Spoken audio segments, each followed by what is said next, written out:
Welcome to CBC Windsor News at 6. I'm Meg Roberts. Thanks so much for spending part of your evening with us tonight.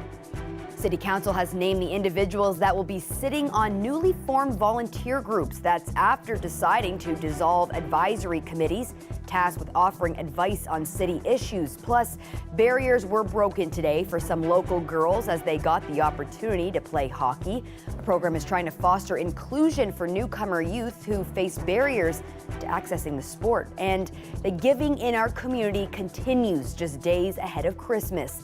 We introduce you to two organizations that are trying to make a difference. Many key volunteer groups created to help council make decisions on key issues haven't met in years. Our City Hall reporter Chris Ensing explains why and what's next.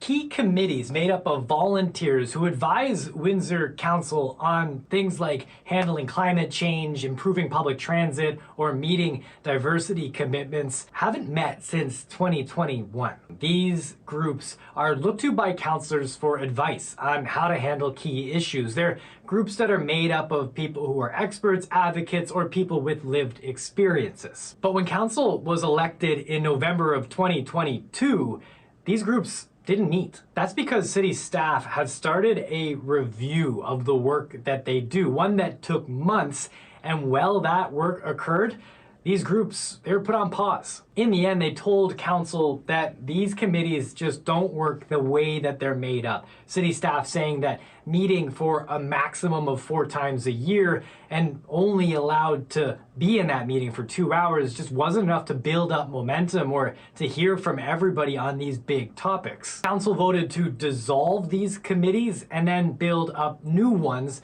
to replace them with different mandates. But while that work was getting done, the Environment Committee, the Windsor Cycling Committee, the Seniors Advisory Committee, they didn't meet. Those groups lay dormant. People who sat on these committees in the past urged council to reactivate them while this work was getting done, saying that they were missing out on key conversations about some of the biggest issues that face our city today. Most of these committees, they're coming back, and they're going to start in the new year as either groups or panels, and that will allow them to meet more often, according to staff, and widen the scope of what they're able to complete. The people I've spoken with who are on these groups and panels say that they're excited to get back to work, but there's one committee that has clashed with council in the past that doesn't have a return date. That's the Diversity Committee. Now, city staff say that it's looked at as one of the most important, but there's no timeline for when it will be recreated or what exactly is going to replace it. Staff say that it will happen sometime in the new year, but they don't have a target date. Chris Ensing, CBC News, Windsor. Some local high school girls got the chance to play one of Canada's favorite games today. 34 students from St. Joseph's Catholic High School had their very first hockey practice. It was run by Hockey for Youth, the foundation that gives newcomers and those who face barriers to accessing the sport a try. Many of the students stepping on the ice today for the very first time. The CBC's Jacob Barker spoke with some of them. You think I do? So you know how to skate? No, I don't know how to skate. I've never skated in my life. You know how to shoot? No. Okay. Do you know how to pass? No. Okay. Can you skate backwards? Nope. Okay. Can't do none of that. Okay. So you're really starting from square one? Yeah, I'm very excited right now, but like, I'm a little bit nervous because I fear that I'm gonna fall on the ice, but I know that when I fall, I'm gonna get back up. I come from Hong Kong, so there's not much opportunity and it's quite expensive to play hockey. What does it do for you to be able to learn this sport? I only been on the rink for like a few times with my friends, but I'm mainly walking on the side instead of really skating. But I feel like I'm doing a good job to try to skate right now. Yeah. Do you think by the end of the day they say there's going to be a hockey game? Are you ready for your first hockey game? I would try, because I would try to join the game. I mean, it's really exciting to join the game. I've been anxious, like socially participating with a lot of crowd, and I think I want to step out of my comfort zone. That's why I joined this program, and I think that it will benefit me to like be exposed to a lot of people so that I can get used to it in the future. How is it being on the ice with the group? I feel comfortable because, you know, they're not judging you. Like, they're trying to encourage you to be the best version of yourself. Like, they're trying to encourage you not to give up. So that's the part that I like the most. We all have to start somewhere. Members of the Ahmadiyya Muslim Youth Association donated 100 warm meals and more than 1,000 pounds of food to the downtown mission this afternoon. It's a tenet of Islam and the custom of the Prophet of Islam that those who are less fortunate in the community, we help them as much as possible. And today we've tried to do that, and we're continuing to do that throughout the season here. This is amazing. We're so thankful for all of the food that is being donated today. And I know this group is going out there and trying to collect more food here locally, as well as, I believe, across Canada as well, which is amazing. The donation is part of a nationwide initiative called Million Pounds of Food. Youth from across Canada are raising 1 million pounds of goods to donate to food banks in the spirit of the season. The Muslim group served up plates of pasta along with soup and juice for about 30 people this afternoon. Food is also being collected for the food bank. 19 families in Windsor, Essex will have a brighter Christmas this year thanks to students and staff at Assumption High School.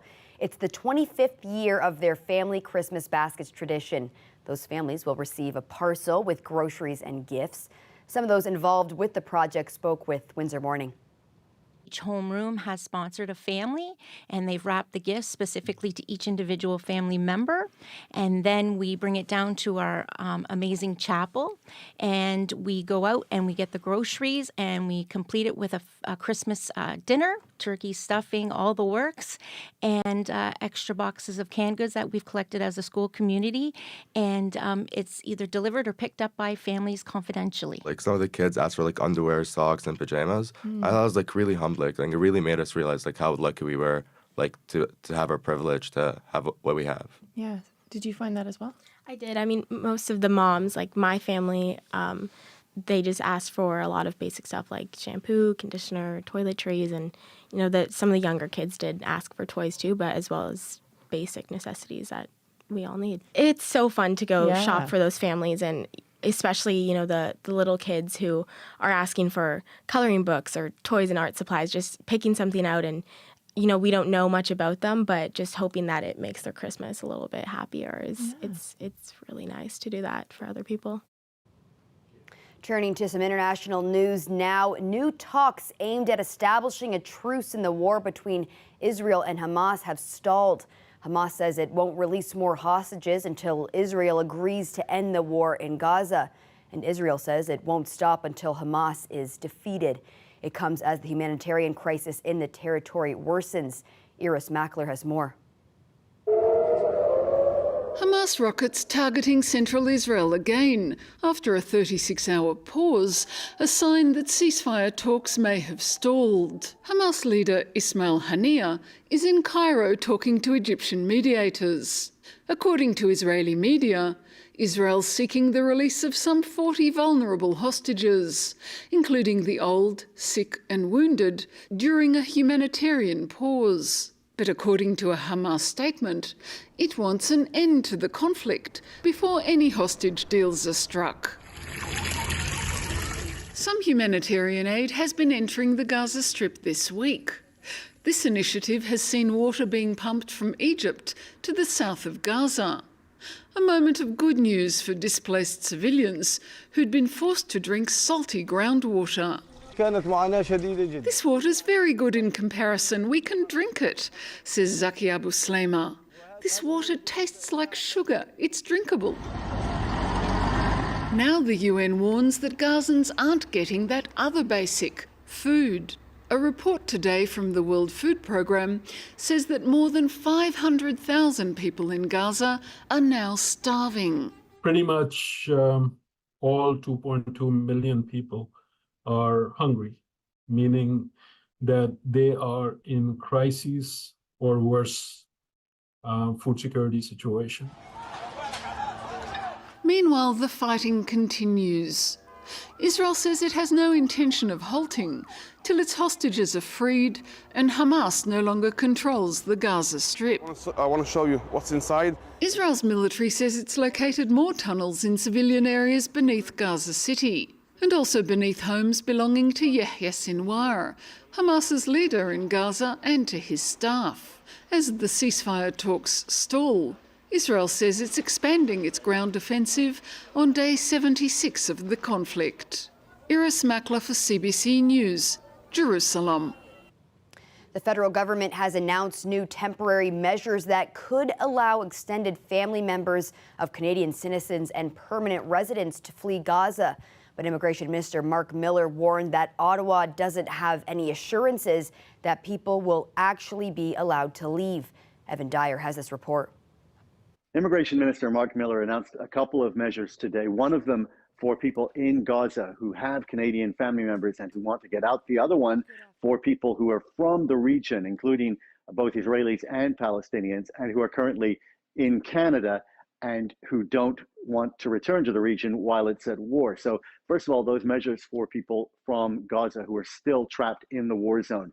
Of course, many Canadians, Canadian citizens, and Canadian permanent residents already left Gaza through the Rafah Gate, which connects Gaza to the Egyptian Sinai.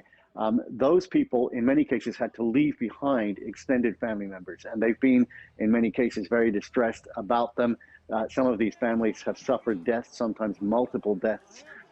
In some cases, children have been orphaned, for example, and are still in Gaza. So today, the Government of Canada announced some measures for extended family members of people who are either Canadian citizens or Canadian permanent residents and who want to escape Gaza. That would include a parent, a grandparent, or child or grandchild, a sibling or a spouse, including common law spouses. So those extended family members of Canadian citizens and Canadian permanent residents will be able to leave if their Canadian relative applies for them and if they can get clearance to actually get out of Gaza, which of course is another hurdle. The measures for people who are already outside of the region cover Israelis and Palestinians who are in Canada and who don't want to go home to the region while the current war is raging. They will be allowed to apply for fee-exempt open work or study permits. And there's also a clause that would allow people who are relatives of citizens or permanent residents of Canada and who perhaps are not in Canada at the moment, but who did leave the region, the region of conflict on or after October 7th. There would be a measure also for them to come here rather than having to return back to that region. Evan Dyer, CBC News, Ottawa.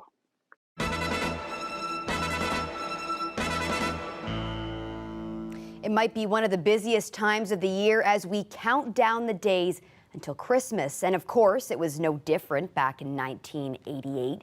Former CBC reporter Bob Monks found some of the busiest Windsorites to interview as they prepared for the holidays.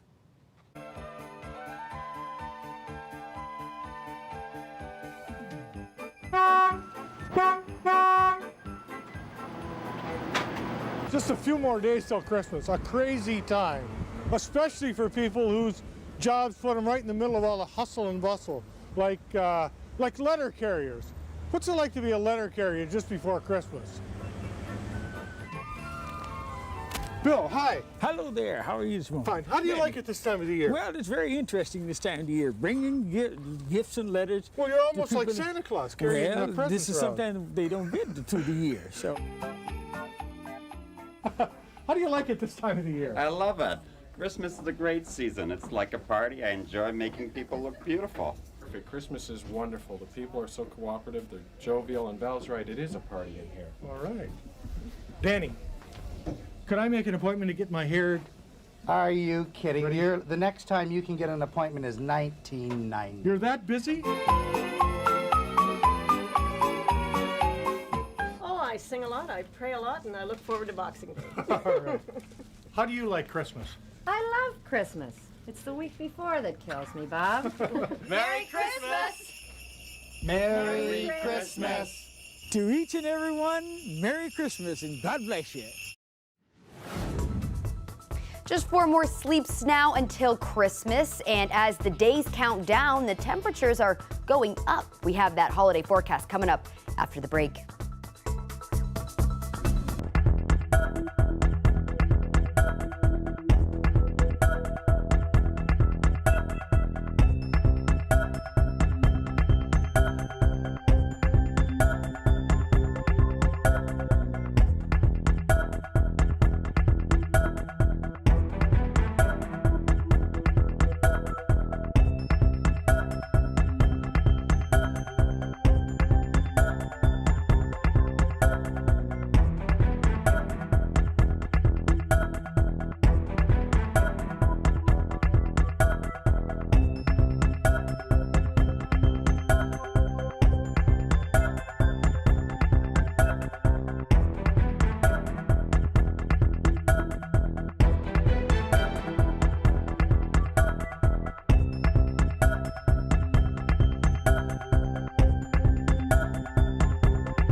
Joining me now for a look at the weather is our Josiah Sinanen. Welcome back, Josiah. Thank you so much, Meg. So yesterday I gave you that little sneak peek that the holiday weathers are going to be quite warm. It's looking a lot more like spring than the dead of winter. So let's take a look at that forecast. Right now we're sitting around 4 degrees and we have some cloud cover settling in as we drop to a low of 0 tonight. And you'll see that cloud cover continue into the next 4 days. Friday and Saturday we're looking at highs of 6 degrees.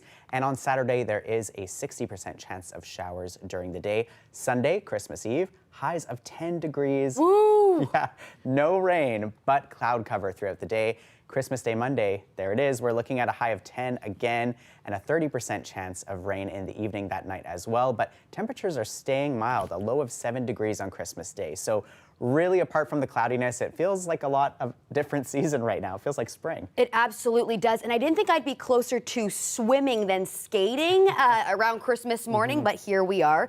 Now, I understand that there is a interesting initiative coming to the city in the spring that they're promoting right now. Can you tell us a little bit about this? Yeah, absolutely. So Meg, this is really cool. There's this great initiative launched by the city this week called Windsor's Voices. This is for our poets, our writers, our storytellers, and our photographers in Windsor's, all ages and background, any level of experience. The city wants you to submit a piece of original work for a big project coming in the spring for National Poetry Month. So what will they be doing with all those submissions? Yeah, so Meg, they're going to collect these submissions. Our Poets Laureate and our storytellers are going to review them, and they're going to end up on big display screens throughout the city.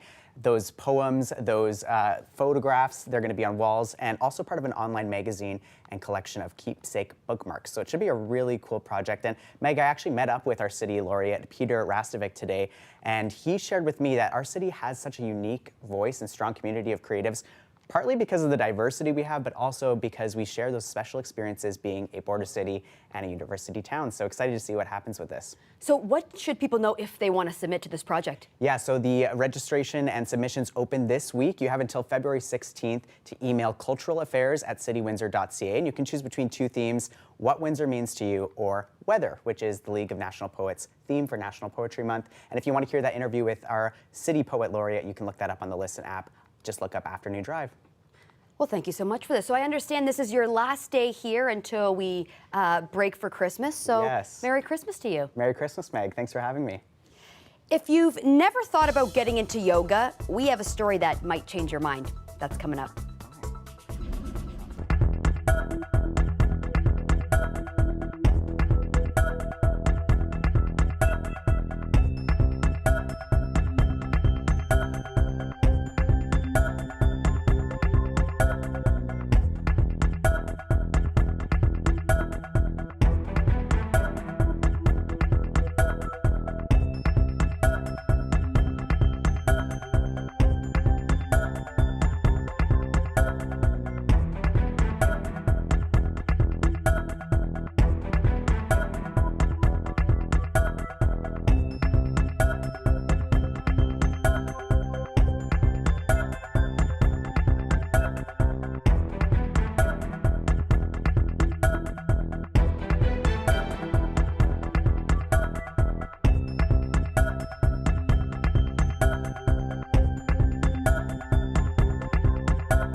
A Dutch man has been sentenced to 6 years in prison in the Netherlands for the online extortion of BC teenager Amanda Todd.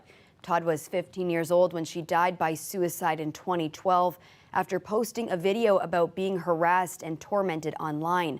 Lauren Comato reports from Amsterdam. So some 10 years after Amanda Todd took her life, the Dutch court today decided that the 13-year sentence he received for that crime in a Canadian court should be reduced to 6 years. That's because they were tasked with converting Canadian sentence to a Dutch one. Coben had already been serving an 11-year sentence in the Netherlands for similar crimes committed against 33 other people. And the condition that they sent him to Canada to be tried on the Amanda Todd case there was that he be sent back to the Netherlands to serve his sentence. Prosecutors had asked for an additional 4.5 years. Sentencing here is lower than it is in Canada, and in fact the judges said 6 years, which did surprise the defense lawyer. He's going to appeal this decision to the Supreme Court. Most important for us is that the principal legal point that you had to take into account that he was already convicted to the highest maximum penalty in the Netherlands, and that should be taken into account in judging this situation, this transfer from the conviction from Canada to the Netherlands. Has not been followed by court. So there's only one option we still have, and that is to go to the Supreme Court. In the meantime, Coben remains in a Dutch jail. He wasn't in court today. His 11-year sentence ends next year, and if the 6-year sentence holds, it will be tacked on to the end of that. Lauren Comato at the Amsterdam District Court in the Netherlands. CBC News spoke with Amanda Todd's mother after the sentencing. Carol Todd said she'll continue to raise awareness to help keep kids and teens safe online and to educate them about the dangers that exist for young people. The advocacy continues.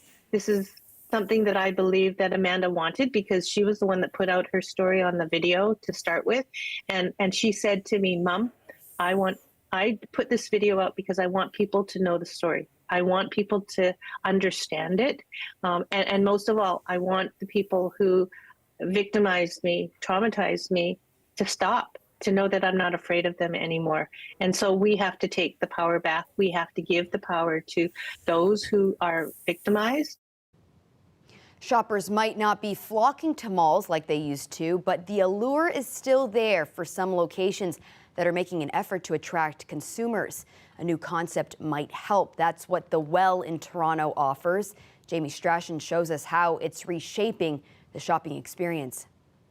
Canada has never seen a shopping mall like this, surrounded by condos in the heart of Toronto's downtown. No doors, no ceilings, no sprawling parking lots. I just think it's a beautiful building and it's stunning architecture. I love walking around. It feels like you're still outside but shopping at the same time, so it's a nice way to spend the day. While many traditional malls are struggling, there are successful attempts to revitalize and reinvent. The Well is a space where often the retail offerings are an afterthought. We have a lot of active, I would say experiential uses here where you can come and not just go into a store and leave, but rather come into a place and experience it for a number of hours. Well, the first thing that caught my eye was really just the idea that someone was opening a new mall in 2023. Alexandra Lang has written extensively about North American malls and says the Well's retail approach is unique. The focus is really not on fashion retail or big brands, but it's on the kind of shops that you want to have in your neighborhood. And I just think that is a really interesting kind of tweak to the mall formula to take it away from retail and back towards more of these services. Toronto's Yorkdale Mall is doing more business than ever, drawing visitors with a large collection of luxury brands and offering unique experiences like the Dior Christmas tree. If there's an event, it's more exciting and you're more enticed to buy because you're here and someone's really gone out to reach out to you. Also, despite many predictions that online shopping would kill in-person retail, data shows that hasn't been the case. So when you're online, you don't know if you're getting what you think you're getting. At the same time, more than 80% of Canadians are Amazon shoppers, meaning malls have to offer more than a traditional shopping experience. Simply having a Gap store and a food court isn't going to cut it anymore. There has to be something more entertaining, more compelling to drive young people to those experiences, but they are indeed hungry for those physical experiences. Hungry to get out and do more than simply shop. Jamie Strachan, CBC News, Toronto. Downward dog is a well-known pose for those who practice yoga, but less common posing with a puppy.